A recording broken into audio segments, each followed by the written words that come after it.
সম্প্রতি গত মাসের 25 তারিখে গোমতী জেলার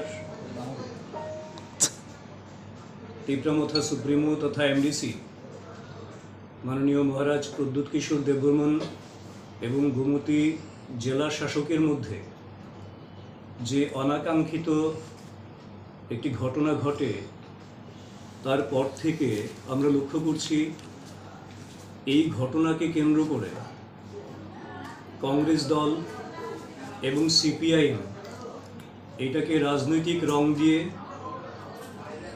রাজনৈতিক লাভালাভের রুটি সেঁকতে শুরু করেছেন এবং এই ঘটনাকে কেন্দ্র করে তাদের স্ববিরোধী বক্তব্য একের পর এক উঠে আসছে। তারা নিজেরাও জানেন না আসলে তারা কি বলতে চাইছেন, কি বিশ্বাস করেন। তার জন্যে মানুষকে বিভ্রান্ত করে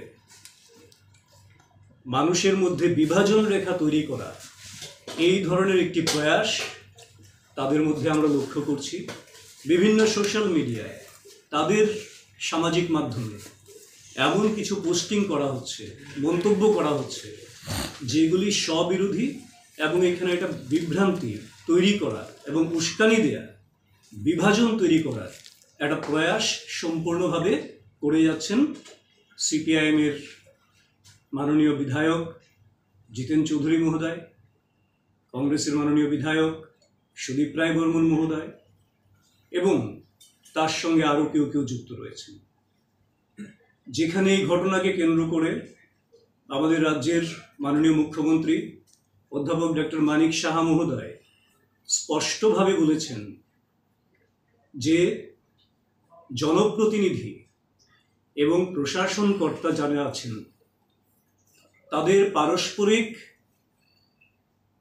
একে অপরের প্রতি শ্রদ্ধা, বিশ্বাস, সৌহার্দ্যপূর্ণ পরিবেশে এবং সহমতের ভিত্তিতে রাজ্যের প্রশাসন পরিচালনা করা, যার ফলে রাজ্যের যে মূল লক্ষ্য ত্রিপুরাকে একটা উন্নত রাজ্যে পরিণত করা, একটা শ্রেষ্ঠ প্রদেশে পরিণত করা, এবং সেই লক্ষ্যে রাজ্য সরকার যখন নিরলসভাবে কাজ করছেন, প্রশাসন কাজ করছে, ত্রিপুরায় গুড গভর্নেন্স চলছে এবং তারই ফলশ্রুতিতে আপনারা নিশ্চয়ই অবগত আছেন নর্থ ইস্ট ইনভেস্টমেন্ট সামিট যেটা ভারত মণ্ডপমে হয়ে গেছে, 7টা রাজ্যে টোটাল বিনিয়োগের 50% উপর বিনিয়োগ করার জন্যে বিভিন্ন প্রতিষ্ঠান ত্রিপুরাতে বিনিয়োগ করতে রাজি হয়েছেন, যার পরিমাণ 15,600 কোটি টাকার উপরে। এবং গতকালকেই পতঞ্জলির যিনি রয়েছেন ওনার সঙ্গেও মাননীয় মুখ্যমন্ত্রী মহোদয়ের সহমত হয়, ওনারাও বিনিয়োগ করতে চাইছেন। রাজ্য সরকার যেহেতু চাইছেন, রাজ্য সরকার বলতে এখানে বিজেপি, টিপরামথা, আইপিএফটি, আমাদের কোয়ালিশন সরকার রয়েছে, এই সরকারের প্রত্যেক নেতা, মন্ত্রী, বিধায়ক যারাই আছেন প্রত্যেকেই চাইছেন ত্রিপুরাকে একটা শ্রেষ্ঠ উন্নত প্রদেশে পরিণত করতে। তো এই ধরনের ঘটনাকে কেন্দ্র করে এরা একটা বিভাজন রেখা তৈরি করে স্বপ্ন দেখছে যে এই সরকারকে কোনোভাবে বদনাম করা যায় কিনা, সরকারকে দুর্বল করা যায় কিনা। তাদের এই অপপ্রয়াস মানুষ ঘৃণা ভরে প্রত্যাখ্যান করবে। ভারতীয় জনতা পার্টির নেতৃত্বাধীন ত্রিপুরার বিজেপি, টিপরামথা, আইপিএফটি সরকার তার নির্দিষ্ট যে কর্মসূচি রয়েছে, যে লক্ষ্য রয়েছে, সেই কর্মসূচির মাধ্যমে সেই লক্ষ্য অর্জনে যথেষ্ট মাত্রায় তৎপর এবং জনগণের প্রতি দায়িত্বশীল এবং দায়বদ্ধতা নিয়ে কাজ করছে। কাজেই আমরা তাদের এই অপপ্রয়াস এর তীব্র ধিক্কার জানাই, নিন্দা জানাই এবং বিশেষ করে কমিউনিটি সেন্টিমেন্ট তৈরি করার জন্য যে সমস্ত পোস্টিং তাদের মধ্যে রয়েছে সামাজিক মাধ্যমে দেখতে পাচ্ছি, সেটা তীব্র আপত্তিকর।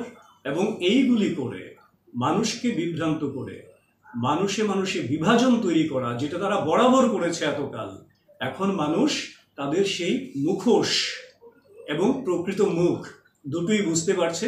কারণ ভারতীয় জনতা পার্টির নেতৃত্বে ত্রিপুরায় যে সরকার রয়েছে সেটা সকল অংশের মানুষকে নিয়ে চলার সরকার, সকল ধর্ম, মত, কমিউনিটি সবাইকে সবার উন্নয়নের জন্যে দায়বদ্ধতা নিয়ে করা সরকার। কাজেই মানুষকে আমরা বলবো তাদের সম্পর্কে সচেতন থাকতে, সজাগ থাকতে, বিভ্রান্ত না হতে। এই ঘটনার পর মুখ্য সচিব বিষয়টা দেখছেন, মুখ্যমন্ত্রী বলেছেন যে তিনিও কথা বলেছেন, তারপরও আন্দোলন এবং আন্দোলনের যে ধরন সেটা নিয়ে শুধু রাজনৈতিক অঙ্গনে নয়, তার বাইরে থেকে সাধারণ মানুষও ভালোভাবে বিষয়টা নিচ্ছেন। আপনার দল বিষয়টাকে কীভাবে দেখছেন? দেখুন, একটা বিষয় হচ্ছে, প্রথমত মাননীয় মুখ্যমন্ত্রী নিজেই বলেছেন, আপনি বললেন যে মাননীয় মুখ্য সচিব এই বিষয়টা দেখছেন এবং দেখার পর উনি মাননীয় মুখ্যমন্ত্রীকে জানাবেন সবটা বিষয় আসলে কি হয়েছে। তারপর যা করণীয় সেটা মাননীয় মুখ্যমন্ত্রী মহোদয় করবেন।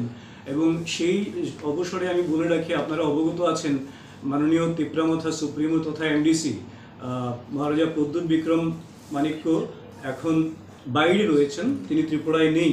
তো উনি এলে আলোচনা হবে, আলোচনার মাধ্যমেই যা হবার সেটা হবে, কারণ আলোচনার টেবিলেই সব সমাধান সূত্র বেরোয়। আর বাকি যেটা আন্দোলন, যে কেউ আন্দোলন করতে পারে, এক একটা ভিন্ন রাজনৈতিক দল, আমাদের শরিক দল ঠিক আছে, আন্দোলন করতে পারে, কিন্তু আমরা অনুরোধ করব, মাননীয় মুখ্যমন্ত্রী যেহেতু দায়িত্ব নিয়েছেন, কাজেই মাননীয় মুখ্যমন্ত্রীর উপর আস্থা বিশ্বাস রেখে আমাদের যৌথ সরকার যে সিদ্ধান্ত নেবে সেটা যৌথ সিদ্ধান্তই হয়। কাজেই মুখ্যমন্ত্রীর উপর আস্থা রাখা, সেটাই হচ্ছে সবচেয়ে বড় দায়িত্ব এখন প্রত্যেকটা দলের। দুজন পুলিশ আধিকারিককে ওই ঘটনার পরিপ্রেক্ষিতে পুলিশ করা হয়েছে। হ্যাঁ, এটা প্রশাসনের মতন করে, যেখানে আরও বেশি প্রশাসনকে শক্তিশালী করা দরকার, তার জন্যে যখন যা যা প্রয়োজনীয় ব্যবস্থা নেওয়ার সেটা প্রশাসন নিজের থেকেই নেবে। তো তারই একটা অংশ এটা। ধন্যবাদ।